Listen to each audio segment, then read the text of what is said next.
How's it going, everyone? College Lefty, and in this video we are about 2 days away from our brand new legend Roy Halladay, so let's go ahead and get right into it.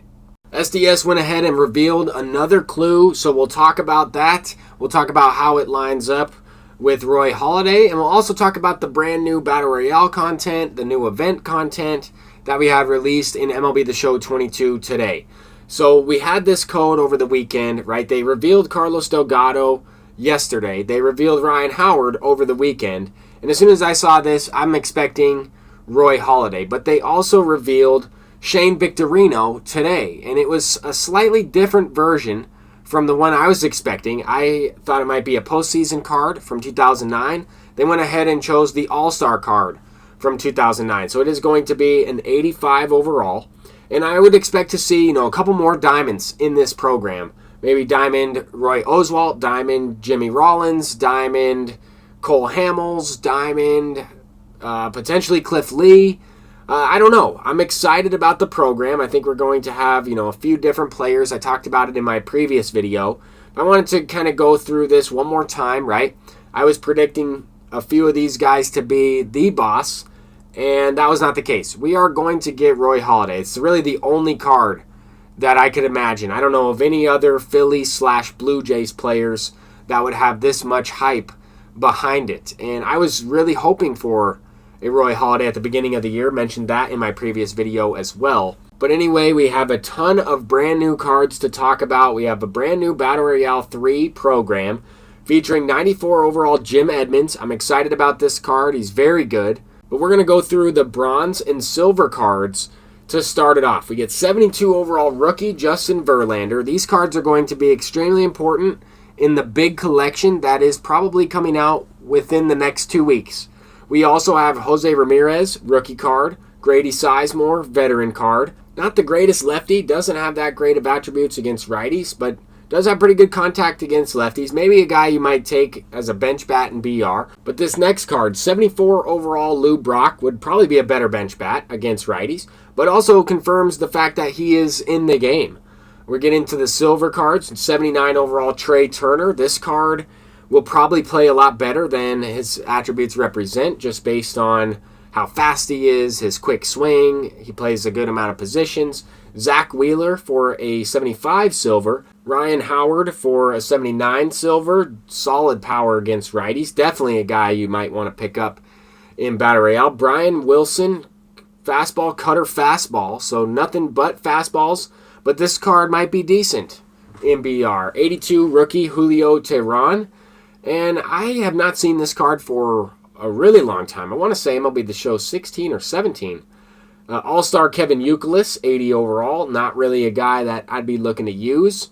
But certainly going to help with the All-Star collection. Quite a few players there. Kenny Lofton, 84 overall. Might be a good guy to lay down a bunt with. I really don't know why else you'd use him.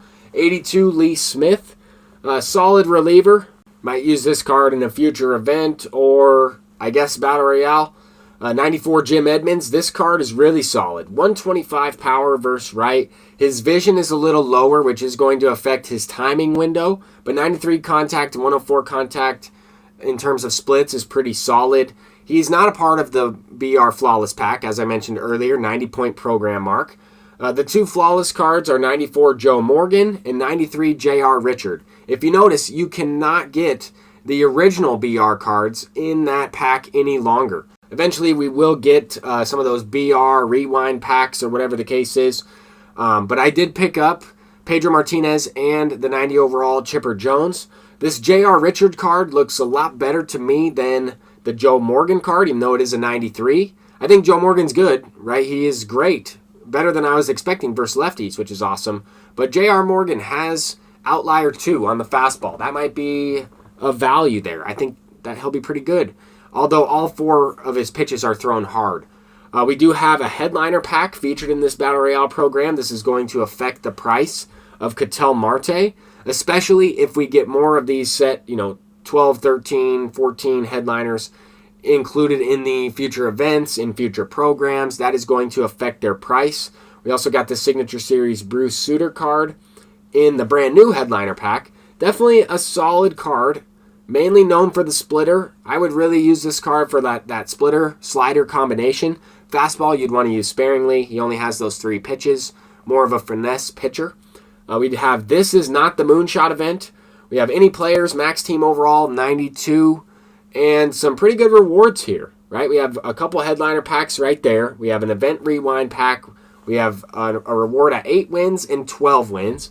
Juan Marischal's not very good at all. I would not recommend using this card, but he is an all-star player. I would recommend playing the event, right? Especially if you have not played that much on Hall of Fame. It's a good way to practice.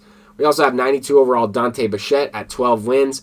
Not the greatest card in my opinion either. More of a bench bat versus left-handed pitchers. But we have a third event rewind pack included at 20 wins and 30 wins. So you can get the first one at a few wins, second one at 20, last one at 30.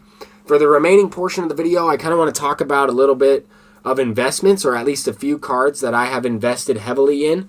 I bought about 15 extra Byron Buxton cards to sell off. I expect these cards to go way up in value and in price as the brand new program is released, right? It might take a little bit of time for that to happen, but I think with the brand new collection, a big collection at that, these cards will go up in value. Now's probably a really good time to buy them. It's hard to say.